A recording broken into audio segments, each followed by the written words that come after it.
If you had only flint, steel, and whatever you have surrounding you in the woods at night, maybe it's raining, maybe it's freezing, how many of you could start a fire? And now, out of those people, how many of you are girls? Okay, I see a couple hands. So the fact that a lot of y'all don't know isn't your fault. It's because nobody has taught you. And that's not your fault either, because until recently, there haven't been good programs to teach girls these kinds of things. And while I'd love to sit here all night and teach you how to build a fire and set up camp, that's not safe to do inside. So I propose a better solution: Boy Scouts. Ever since I was a young girl, my dad's been telling me stories about his adventures in Boy Scouts. I've heard stories about backpacking and camping and canoeing and kayaking. When I was 9, my brother joined a scout troop. I was still a Girl Scout at that time, currently a junior rank, and I always watched enviously as they got to go camping and start fires. My dad was an Eagle Scout, and he would tell me about how useful that title was. He actually had Eagle Scout on his resume until he was 30, and he only took it off because my mom told him he was too old for that. But age aside, being a Boy Scout was something I always aspired to be. Then in 2019, because girls like me wanted to be in there so badly, Boy Scouts let girls in.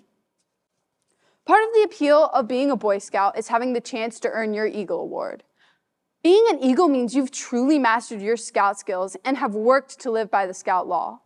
Only about 4 to 6% of Scouts earn their Eagle, some of the most significant being Neil Armstrong, Gerald Ford, and Bill Gates. Being an Eagle can offer up unique opportunities, such as a competitive advantage in scholarships and job applications, and also resumes. Hence why my dad had it on his for so long. One day, I aspire to be an Eagle Scout, but that's not an easy task, and I still have a long path to go for it. I've learned many things being in Scouts. The Scout motto is "Be prepared," and I feel like that really does represent the skills it's taught me well. I've learned tons of skills not commonly taught to young girls, from how to pitch a tent to how to start a fire. In Girl Scouts, you have a little chance to learn these things. Yes, you could possibly go camping, but the point of Girl Scouts has more to do with building future leaders than adventurers. And I know that's not a bad thing, and I know we do need more empowered leaders. However, that's not where I wanted to learn that. My passion is in the adventure aspects, and Boy Scouts delivers on that where Girl Scouts does not. Boy Scouts does not lack adventure-wise either. Just this summer, I was part of one of the first groups of girls to ever go to the Scout National Jamboree. For context, the National Jamboree is like the ultimate summer camp. It only happens once every 4 years, and just being someone who went to one is impressive. It has been happening since 1932, and not only has my dad gone before, but multiple presidents have gone. It was such an honor to be able to do that as a girl. At the Jamboree, I got to go ziplining, shoot bows and arrows, and paddleboard. I also got to go patch trading, and I actually got a hold of a glow-in-the-dark waffle patch, which, although it sounds silly now, it was really cool there, and it's also worth about $300 on eBay, so if you're interested, you can see me after.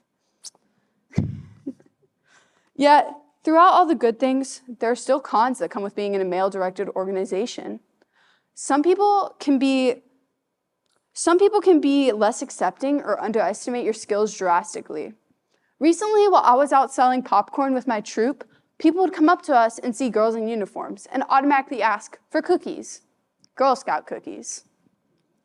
When we specified that we were Boy Scouts, they would either leave or tell us that they were disappointed that girls were allowed into Boy Scouts, directly to us, the girls who were allowed into Boy Scouts. Another problem that comes with being in a male-directed organization is that people can be scared to join. Recently, I had a friend who was really interested in going to a rock climbing trip with my troop. However, when she specified to her parents it was a Boy Scout troop, her parents said no. This too is changing though. Although I've been calling it Boy Scouts this whole time, it's actually just Scouts BSA now. And while people still don't quite know it as that, there are big steps being taken in order to make it a more gender-neutral program. Now girls, if you're into outdoor adventure, then Boy Scouts could be perfect for you.